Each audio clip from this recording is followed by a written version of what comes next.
Hello, I'm Alastair McLellan, the editor of HSJ, and I'm with Cleo Butterworth, who is one of our winners of last year's Value in Healthcare Awards. Cleo, you work for Lewisham CCG in Medicines Management. Tell us a little about your job and a little about the project that was a winner last year. Okay. I'm the Medicines Optimisation Lead for Lewisham CCG. We entered the awards last year in the Value and Improvement in Medicines Management category, and it was about a piece of work that we've been doing since about April 2012, when we wanted to focus on supporting our most vulnerable patients with their medicines-related needs. And we knew that to do this we had to work in a different way and across organisational boundaries. So we've been working closely with our colleagues in the London Borough of Lewisham and Greenwich and Lewisham NHS Trust so that we can better manage how people are supported to take their medicines. Because we know that between 30 and 50% of medicines are not taken as directed by the prescriber. It leads to a huge waste in resources and obviously poorer outcomes for patients, which can cost us dearly in the long run. So it's in everybody's interest to focus on patients, their experience, on improving their outcomes from their prescribed treatment, so we avoid less costly interventions down the line. Okay, and tell me a little bit about what the project achieved. We tried to focus on our most vulnerable patients, so we focused on the housebound, we focused on people who had social care packages to support them with their medicines administration, and we knew that we had to get it right across the interface between primary and secondary care. So when we started on our journey, we realised that we were helping patients with one-size-fits-all solutions. Whatever the problem, it seemed to be that the answer that the system made was to put medicines in a blister pack, Monday, Tuesday, Wednesday. Yep. But that didn't always solve people's needs. And particularly if they didn't want to take their medicines for whatever reason, or they might have dexterity issues and find these packs difficult.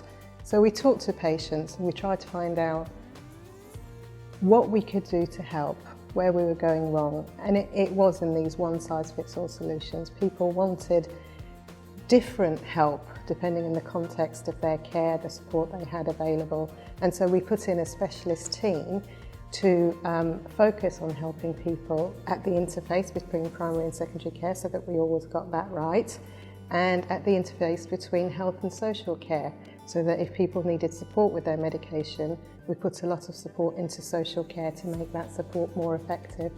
And we tried different things like reminder charts, easy open caps, and just talking to people about their medicines and why it's in their interest to take it, and to kind of root out what was causing an individual difficulty. So you found out you were shortlisted and you attended the awards night. Tell us a little about the awards night, what it felt like to be there, what it felt like to win. The awards night was very, very exciting. It was great to be amongst so many people that had clearly done a lot of good work for the NHS. It was exciting and the tension was there, and as we heard all the people that were shortlisted, all the different organisations, and it came to our turn, it was amazing to hear our name being called and think, we've done it, we've actually won. And it was just, we felt so proud, so valued. And what has winning meant for you as a team and as an organisation? What have been the benefits of being a winner of the HSJ Value in Healthcare Awards? I think to win such a highly sought after award has been pretty amazing for our organisation and our service, and for us as individuals. The attention that we've received after the awards has been absolutely amazing. They've given us such an opportunity to share across so many national platforms the work that we've been doing, and to be able to reach others and to get them excited about our work and interested in perhaps doing the same thing in their organisation has been really quite exciting. We've been able to speak, and every time we speak at a national conference we get asked to speak again. We've had so many people contacting us to find out in more detail about what we've done, and we've had the opportunity to share resources with others to hopefully spread the learning to make everybody's journey with medicines and medicines optimisation a little bit easier than we found it. It's a good opportunity to be able to influence the wider NHS. Cleo, you've kindly agreed to be a judge in this year's awards. What will you be looking for from entrants? Well, I'll be judging the medicines optimisation and pharmacy category this year. I consider it a huge honour and a huge privilege. It's something I never really expected the opportunity to get to do.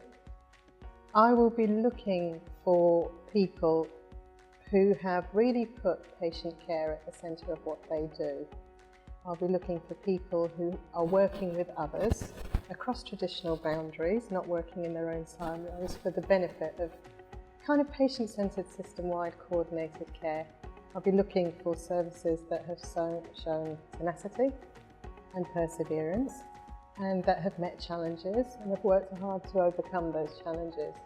And I think I'll be looking for care that should be everywhere across the NHS. Cleo, you're going to be presenting your winning project at the Value in Healthcare Congress. What will you be explaining, and why do you think people will find it valuable? Yes, I've been invited to present at the Value Congress this year before the awards are presented. It's an amazing opportunity to be able to share our work and share details of what we've been doing since we won the award, and a great opportunity for people to hear about our challenges and find out a bit more about what we did. Because I think I gave feedback after the awards ceremony last year that the celebration was amazing, but it left me hungry to know more. I really wanted to find out who were the other people that had done amazing pieces of work, those that had been shortlisted as well as the actual winners. And I think to put them all under one platform like that would be a huge learning experience for anybody who would like to attend. And if they've applied for the awards and were lucky enough to be shortlisted, they get to enjoy a fabulous dinner and award ceremony at the end. A fabulous day. And what one piece of advice would you give people when they're preparing their entry? What one thing should they absolutely make sure that they get right? I think all too often we're so busy working and just doing what we do, and it's often great work, and we don't stop and reflect about what was it we were trying to achieve, and actually what is it that we have actually achieved. So I would say it's about focus. You only have 1,000 words to get your story across, and I think that is the biggest challenge, because often the work we do is very complicated, it involves a lot of people. But I saw a piece of advice on your website that I took, and it was tell the story. And I think tell the story, warts and all. If you've met challenges, describe those challenges. If you went wrong somewhere, describe how you turned that around. I think it makes for a very powerful story. That's great advice.